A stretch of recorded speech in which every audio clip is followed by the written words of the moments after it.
McCarthy went to Wall Street, and instead of telling the wealthy and big corporations to pay their fair share and stop shipping jobs overseas, the Speaker proposed huge cuts to important programs that working and middle-class Americans rely on.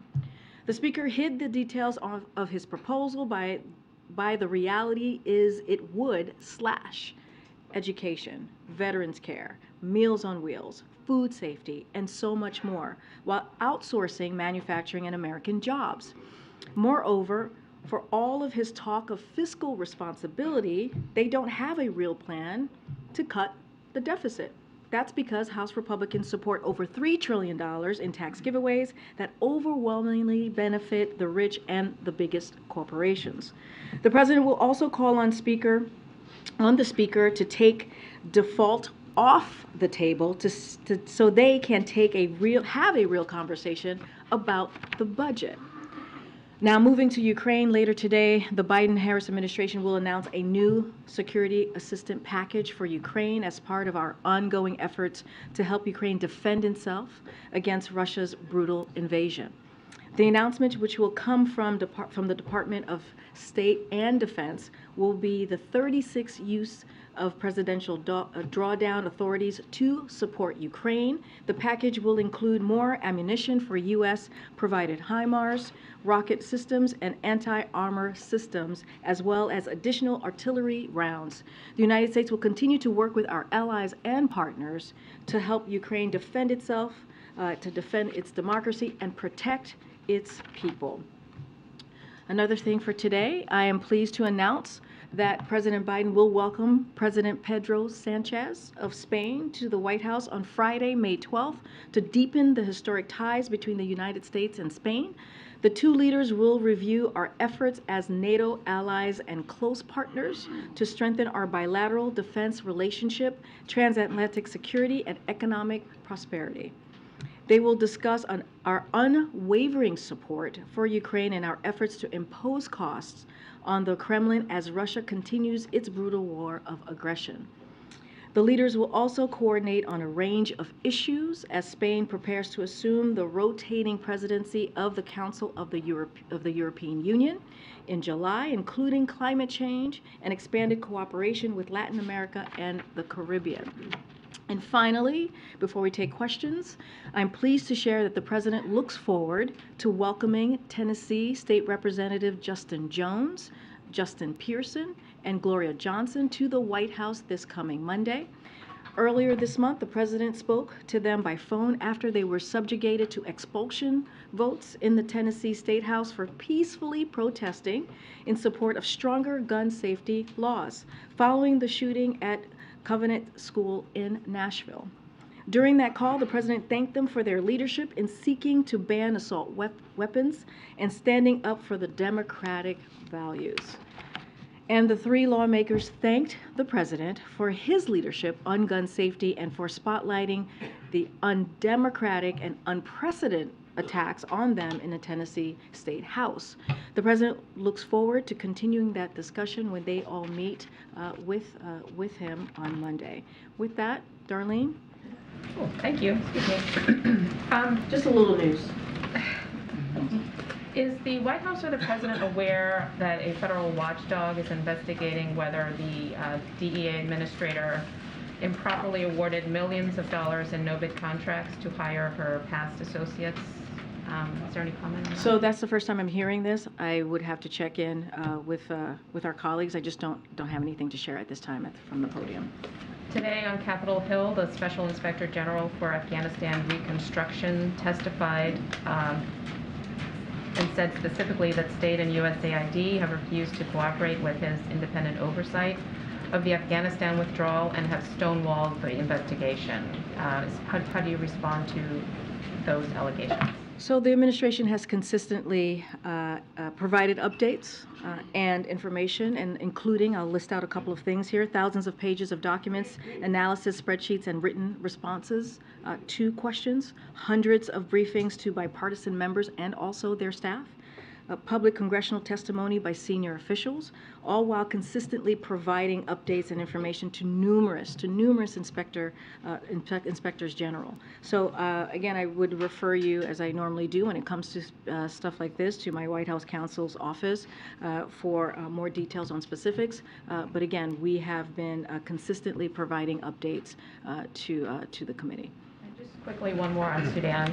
Given that the president said last year that the U.S. is all in on Africa, do you foresee the president at any point stepping up his involvement in trying to end hostilities that are going on in Sudan? So here, we do have a statement that we wanted to put out to all of you on an update on Sudan specifically. Look, we condemn, the United States condemn in the strongest terms, violence between the Sudanese Armed Forces, SAF, and the Rapid Support Forces, RSF. As you've heard in today's joint statement, people across Sudan continue sheltering in place, fearing for their lives, and running low on fuel, food, medicine, and water. Military operations have resulted in significant civilian deaths and injuries and are recklessly endangering the Sudanese people, diplomats, humanitarian aid workers as well. The toll has been high, with initial estimated civilian deaths of more than 270. Access to hospitals and vital medical services have been severely disrupted. Much of this fighting has occurred in urban areas, including Khartoum. Sudan's military leaders must engage in dialogue without delay. Their actions across Sudan have placed countless people at risk and set back the Sudanese people's rightful call for a peaceful democratic transition. Senior U.S. officials are in direct contact with the leadership of the SAF and also the RSF. We continue to press the RSF and SAF to establish an immediate ceasefire and call on both to ensure all forces adhere to that. We are consulting very closely with the regional and other partners on this situation. We call on SAF and RSF to adhere to international law, renounce violence, and return to negotiations. The military leadership, General Barnum and Hamiti, are responsible for ensuring the protections of civilians and non-combatants. This includes people from third countries, including our diplomatic personnel working in Sudan and their families, along with humanitarian staff working to save lives. We have no higher priority than the safety and security of U.S. citizens abroad. We continue to remain in close contact with our embassy in Khartoum and have full accountability of our personnel. The State Department has been communicating with U.S. citizens who may be in the region about safety measures and other precautions. Don't have anything more to share outside of what I just laid out. Go ahead. Thank you. You said yesterday the stakes could not be higher as the Supreme Court prepares to weigh in on the abortion pill case. Can you give us a sense of how the president is watching this decision today? Who's briefing him? What is his response? Well, his senior advisors will continue to brief him throughout the day. As you just said, this is a high priority. We're clearly keeping a close eye on this and what decisions may come down from this. Look, as we know, as you just mentioned, the stay will expire tonight, and we are prepared. We are prepared for any outcome the Supreme Court may issue, and we are prepared for a long legal fight if necessary. You've heard me say this before, and we will continue to stand with FDA's evidence-based approval of mifepristone. As we know, that's been around for more than 20 years. It is used in more than 60 countries, and we will continue to support FDA's independent expert authority to review, approve, and regulate a wide range of prescription drugs. Again, as you just stated in your question, the stakes could not be higher, and we are going to continue to fight. That is the commitment that this president, this administration has made, and we are going to continue to protect women's reproductive rights. That is something that we have said since the Dow decision came down this past summer in June. You say you're prepared. Can you give us a sense of what those preparations are in case the stay is not extended? What can you tell American women who are worried about these restrictions going into effect? Well, what we can tell American women is that we're going to continue to fight. We've been very clear about that. We feel that the law is on our side here, and clearly we're going to wait to see what the court decisions will be later at some point today. As we know, the deadline, the stay will expire tonight. But this is something that the president, the vice president, has been very clear on. We are going to continue to fight for women's reproductive rights. This is something where the majority of Americans agree with us on. And so, again, this is a fight that we are willing to have, that we will continue to have, and that that we have been having, and that's what the women, millions of women across the country, can really count on when it comes to this administration. Just one more specific: are you looking at prescribing this off-label? Is that something, one of the options? I'm just not gonna get ahead of any actions that we will be taking. What I can say is that we will continue to fight, and we are prepared for whatever decision is made on this today. Okay. Just a couple on the debt ceiling. So Speaker McCarthy is preparing to unveil a plan to lift the debt ceiling. Are you in communication with him about that? That is expected later today. So what I can say is we've heard that there's something coming out today, a plan coming out today. Speaker McCarthy is engaging in dangerous economic hostage taking. You heard directly from the president. He was very clear about this yesterday in the Rose Garden, and that is threatening, as we all know, hardworking Americans' jobs and retirement savings, and in his plan. And so it is clear that extreme House Republicans, the MAGA House Republicans, what they want to do, they've been very clear about this. They have told us over and over again they want to increase costs for hardworking families, take food assistance and health care away from millions of Americans, and increase the debt when combined with House Republicans' proposal for tax giveaways skewed for the super rich, special interests, and profitable companies. And that seems to be their priority. That is what they've put forth. And the president was very clear yesterday. He's like, what are they doing? What is the MAGA Republicans doing? Why would the speaker, like no other speaker has done this before, threaten default? Why would he do this? And so again, we've heard that this is coming out today, but we've been very clear about how we see what MAGA Republicans have been doing these past couple months. Follow up. It looks like tax collections may be down. That means that the date on which the Treasury runs out of money could be earlier than expected, according to some analysts. Do you have any guidance for us on how quickly that could happen? So that is something, as you know, the Secretary of Treasury has spoken to. So I would refer to the U.S. Treasury on any comments on deadlines that relates to this. I'm just not going to comment from here. Okay. And then just one more on the dollar. So yesterday, Jared Bernstein, during his confirmation hearing, said there was some evidence that China wanted to see the dollar displaced or dislodged as the world's reserve currency. Had some comments from Brazil in recent days about the dollar and Chinese currency instead. I mean, how concerned are you that debt ceiling default or the U.S. default could lead to trouble? So what I can say is that we're always monitoring development in this space and ensure we maintain the centrality of the dollar in global financial markets and in the global economy as well.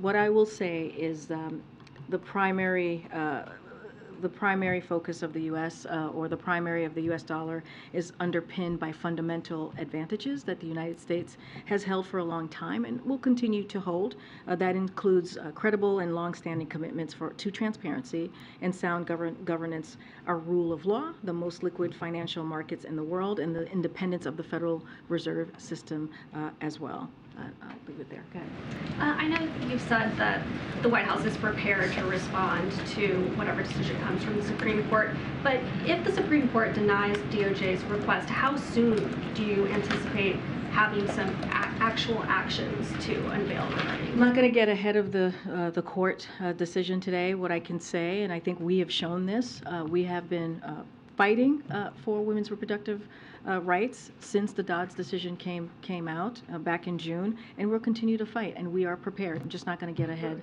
of the decision at this time. And should we expect the president to speak on this Well, today? we have to see what the decision is. I'm just not going to give any more details until we hear what the court is going to say today. Then on the debt ceiling, as was mentioned, House Speaker McCarthy is preparing to unveil this plan. He's hoping by the end of today. And one of the proposals is that it would be raising it by $1.5 trillion or suspending it until May 31st. Taking aside any spending cuts that they want to include, with the White House support doing a short-term extension for a year? I'm not going to get into the mechanics. What we have been very clear about this is that there should be no negotiation. This should be done without conditions. We've been very, very clear these past several weeks, several months on how we view the debt ceiling and what should be done. It should be done, again, without conditions. This is something that both Republicans and Democrats came together in the last administration and did it 3 times. And when you have a speaker that is threatening to default, no other speaker has done that before. And so again, they need to do this. There should be no negotiations. They need to do this. Again, because it is a constitutional responsibility that they have in Congress. Go ahead. Yeah, following up on the meeting that you announced between President Biden and the 3 Tennessee state lawmakers, why was it important for the president that they visit the White House and that he sit down with them here? And is there something specific, that he wants to get out of this this meeting to share with the American public? Well, the president has been very clear about how important it is to take the next steps when it comes to gun reform. And he saw these 3 legislators as taking that next step, right? When calling for assault weapons ban, which is incredibly important. He was proud and very he was appreciative of their efforts and what they were trying to do in the State House, and how important it is to have that type of visibility, to have those type of voices out there to continue to call on an issue that he's been talking about, not just for the past several months, but for years, which is to ban assault weapons, right? And that's what we know is killing our communities. We see them in our schools, we see them in our churches, and we see them in our places of worship. And this is not, weapons of war should not be on the streets. And so he wants to, they had a conversation, he thanked them for speaking out and standing their ground and being very clear about what's needed to protect their communities. And he invited them here to continue that conversation. You all asked me, what else is the president going to do? This is another step, right? This is bringing these leaders in a city that was harmed in the most horrible way by a shooting, or a state that was harmed in a horrible way with 3 kids and 3 administrators being murdered in the school. And now they want to speak out. And now they're going to come here and the president's going to have that conversation. And it's important to continue to move that conversation in that way. Thanks, Karine. Just another quick follow-up on the 3 Tennessee lawmakers coming. What are the plans for when they're here? Are they having an Oval Office meeting with the president? Are they meeting with a larger group? Are they doing an event with the president? So we'll have more to share. Right now, today, I was able to confirm that they will be here on Monday. And as we get closer to Monday, we'll certainly have more to share on what that's going to look like. Just don't have anything at this time. On Senator Dianne Feinstein, the president has obviously known her and worked with her for decades. Has he had an opportunity to talk with her to see how she's doing? I don't have a call to read out at this time. What I can say is just reiterate what the president has said and the First Lady, wishing her a speedy recovery. As you know, they put that statement out some time ago. And also what else he said is that he sees her as a friend. He was very close to very close to the senator's husband as well, late husband, Richard. And they have a close friendship, and they worked, as you just stated, very closely together while he was a senator. And she has, the work that she has done, I was just talking about banning assault weapons, that was something that he partnered with her on. The work that she has done as senator has made the lives of Americans better. Don't have a call to read out, but he's been very thankful for her partnership and her leadership in the Senate over the years. What does the White House believe that Senate Democrats should do now that Senate Republicans have said they're not going to support temporarily replacing Senator Feinstein on the Senate Judiciary Committee? So let me just first state that this request was made by, as you know, Senator Feinstein. This is something that she had asked for the committee, for the Senate to do, and the president will continue to say that he hopes all senators in both parties really respect and honor her request. Look, I kind of said this yesterday, and I'll say it again. It is flat wrong to seek partisan advantage from health issues of a colleague. The American people reject that kind of scorched earth approach to governing, and so in order to uphold the rule of law, it is imperative that we move expeditiously without unnecessary delay, and that's how the president sees this moving forward. But again, as you know, this was her request. This is something that she asked for. But it appears they're not going to go along with that request, and this is having a profound impact on the ability of the Senate to confirm the president's judicial nominees. So what should happen now? Look, we're gonna leave that to the Senate. The president has been very clear that they should move forward. This is a request that she asked for, and it is a reasonable request. And again, I'm going to leave that to the Senate. And this should not be a partisan issue. This should just not be a partisan issue. So how long should this position remain vacant? Is there a point at which, given the number of nominations that are piling up, that the White House believes that it's the senator's obligation, given that she's been gone for a couple months now, has no timeline for returning, that for the good of the people of California and also for her party, it needs to consider next steps? So look, it is her decision to make when it relates to anything about her future. That is for her to make. The president has been very clear about that. And it is, this is something that the Senate all senators have to deal with, and not make this a partisan issue. Make it about make it about the people. Make it about the people of California, the people across the country. This is important to move forward. The American people do not want a scorched earth approach. We've been very clear. They were very clear about that when we looked at the midterm results. And so again, this should not be a partisan approach. We have to make sure that these issues are dealt with on behalf of the American people. Okay, Justin. Ms. Karine, I wanted to ask you about reports that President Macron had asked his top diplomat to meet with his Chinese counterpart and try to come up with a framework for possible peace negotiations related to Ukraine. And I'm wondering if the U.S. is aware of this effort, involved in it, supportive of it. So we certainly, we've heard the reporting, but we haven't heard anything from the French on this, so we have to reach out and get more information. So I'm just not going to get ahead of having that conversation with the French, but certainly we've seen the reports ourselves as well. There was a report of Politico today that the Problem Solvers Caucus is working on a debt ceiling plan that would see debt ceiling raised until the next presidential administration, but an outside commission set up on fiscal reforms. Is there any White House reaction to that? So look, I don't have a reaction to that at this time. What I can say, we've seen their one-pager. We have a very close and respectful relationship, a good relationship with the Problem Solvers Caucus. I just don't have a reaction to share at this time. But you're familiar with what the president said yesterday. Our position continues to be to not negotiate over default. This is something that is the responsibility, the obligation of congressional members. They were able to do this 3 times in the last administration, and so again, this has been something that both parties have been able to come together to get done, and so that's what we would like to see. Well, last quick one. You said you were asked yesterday about Justice Thomas's ethics questions. You said though you were going to be very careful not to comment on it, Yeah. and I'm wondering if you could tease out why you're going to be very careful not to comment on it. Is the basic calculus, which I think people might understand, that you don't feel like weighing in on these ethical issues or pushing for reforms is worth possibly alienating the Supreme Court? Yeah, I'm just not going to comment on it, really. I'm just not going to comment on it from here.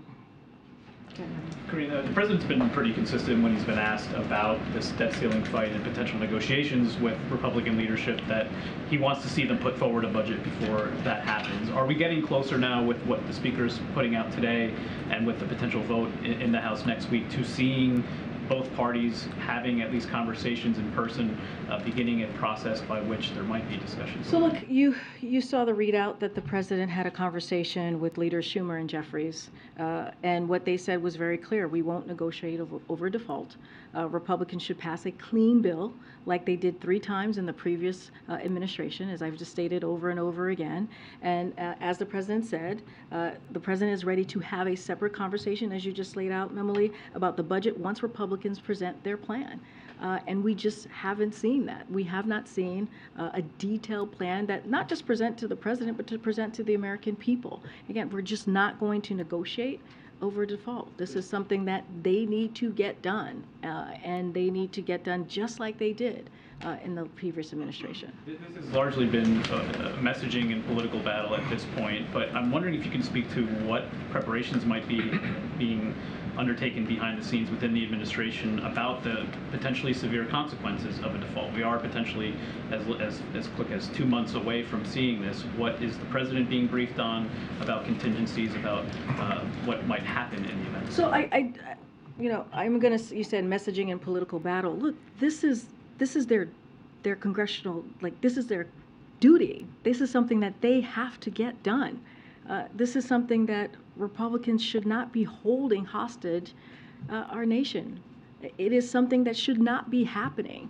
And so we're calling them out, these MAGA Republicans, these House Republicans, we're calling them out for something that they were able to do in the last administration. So I don't want the American people thinking that this is just a messaging, a political battle. No, this is the right thing to do. This is their duty as congressional members in the House to get this done. On your second question, I just don't have anything to share from you. And then one quick question.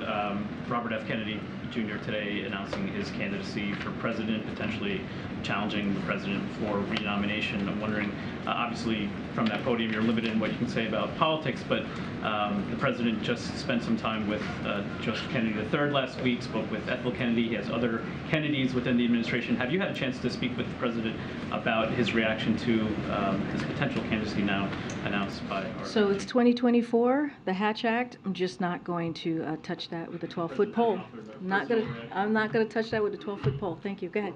Oh, thanks so much, Karine. Just on the debt ceiling, quickly, you've been very, very clear today and previous days that the president wants a clean debt ceiling, a clean vote on the debt ceiling.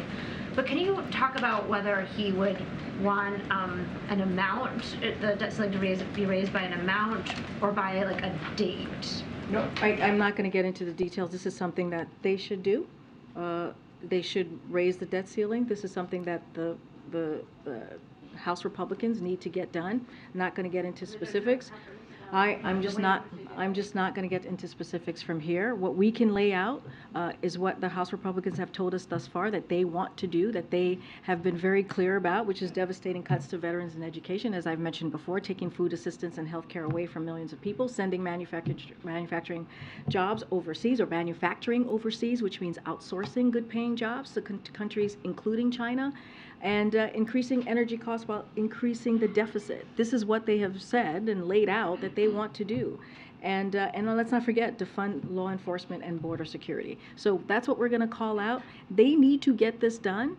This is their duty, their congressional duty, constitutional duty, to be even more specific and accurate. And they have to get this done. They did it 3 times in the last administration.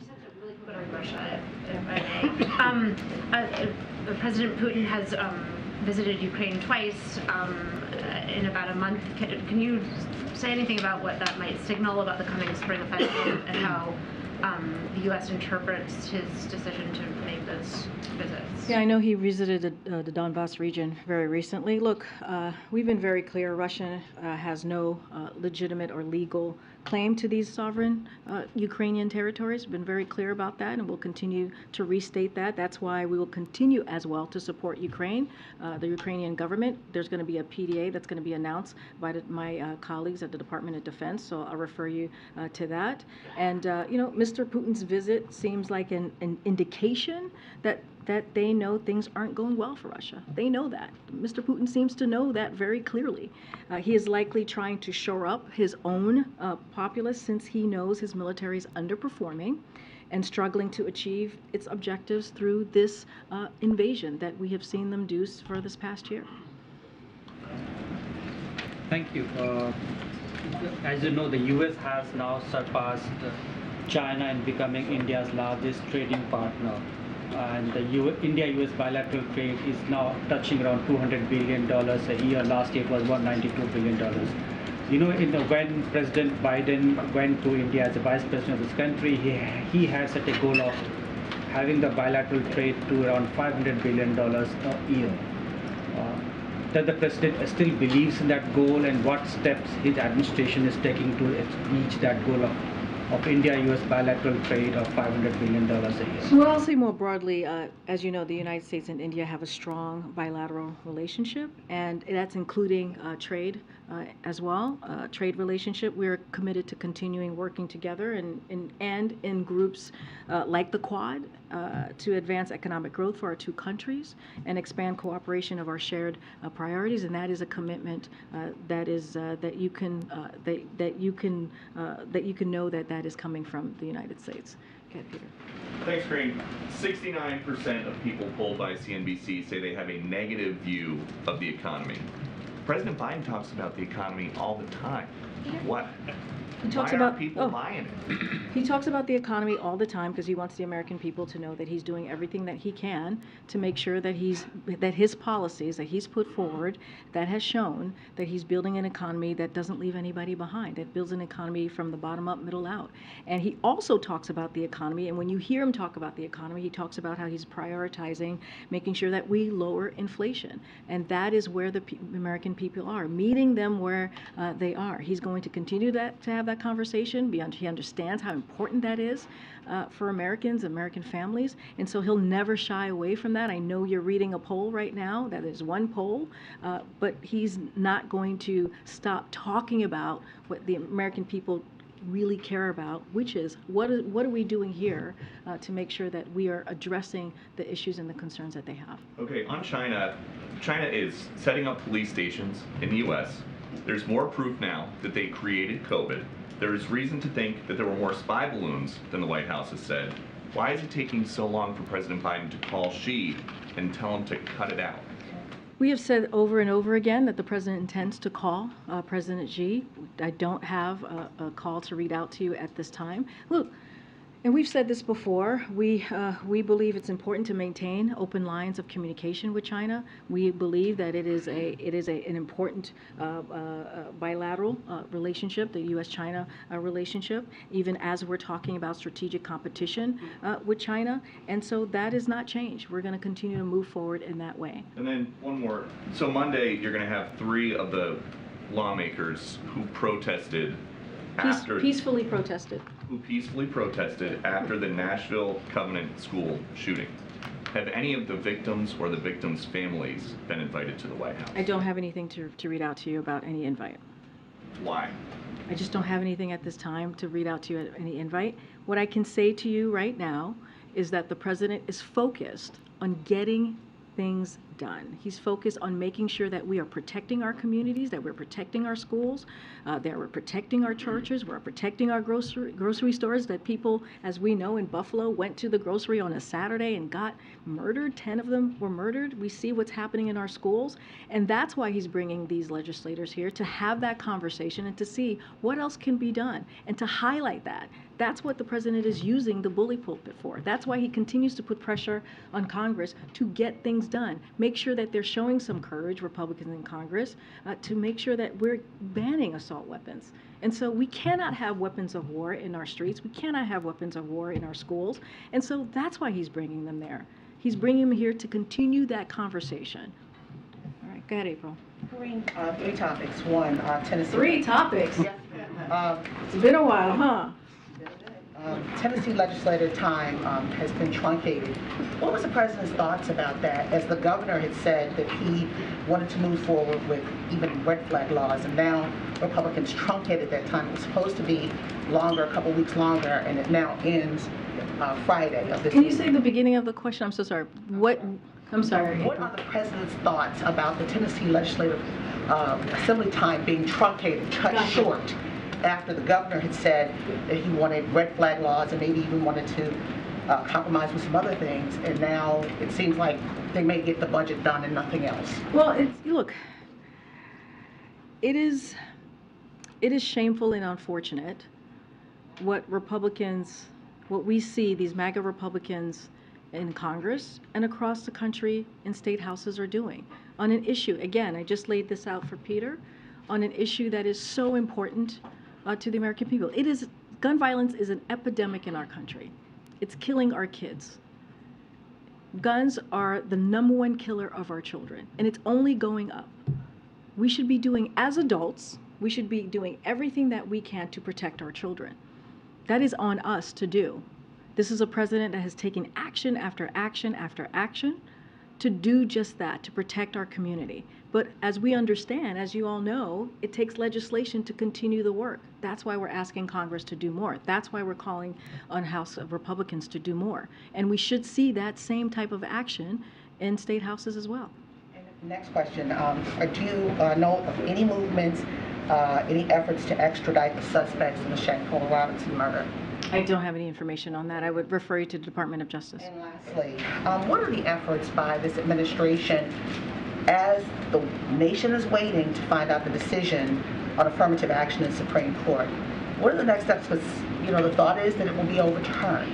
Affirmative action that could have tentacles not only just in that case, but in the historic Brown v. Board and in other pieces of affirmative action and DEI around the nation. So what I can say is the President supports making higher education accessible to all Americans. As the Department of Justice argued in court, it is important that our colleagues and universities produce graduates who are from all segments of society, who are prepared to succeed and lead an increasingly diverse nation. The Supreme Court reaffirmed this less than a decade ago in Fisher versus University of Texas at Austin, and it should do so again. But again, it has tentacles beyond education into the broader society, workplace, into the broader society, workplace, etc. What does the President say about that as he stood to run on equity and inclusion? And you said it right there, April. He stood to run on equity and inclusion, and he has shown that throughout his administration. One of the first executive orders that he signed was to make sure we saw that type of diversity, that we were leading with diversity in our different agencies and departments, and that is what the executive order one of the first executive order that he signed. Make sure that the federal government was leading with that lens and was taking action to make sure that there is inclusion and diversity. So he has walked the talk, and so the President is something that he has always said. He's going to make sure that no one gets left behind. As I've talked numerous times about his economic policies. He does that, and any other policies that he's put forward, and make sure that again no one gets left behind. That we'll make sure there's inclusion and diversity at the center of everything that he does. I got to move around. Okay, go ahead, Ed. Yeah, thanks, April. Thanks. April, you're up here now. All right, come on up, April. Come on up. All right, you ready? All right. So I want to ask about gas prices. Let's switch sides. Switch to the economy side. Yeah, okay. Gas prices. The price of gas has been inching up 24 cents over the past month. Are there any new actions the President is going to take now to bring gas prices down for the summer? So, as a reminder, gas prices are not where they were a year ago because of the actions that this President has taken. They have gone down by $1.30 since this summer. Again, because of what the President has done. I was being asked about why the President talks about the economy, because he wants to make sure that the American people know the work that he's been doing and how he has put inflation number one thing that he wants to get done as it relates to the economy. And time again, we have seen analysts' predictions proven wrong.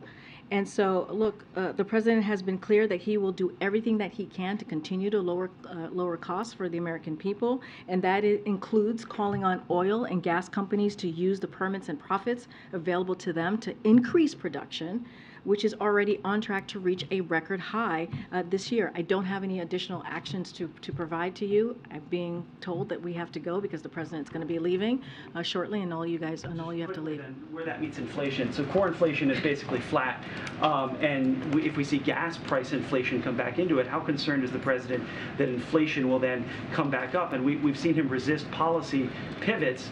Are there any concerns or is there any examples of the President possibly looking at policy pivots for the future? So we're always monitoring gas prices, which we know are a key part of families' budgets, which is why the President has done the work that he has.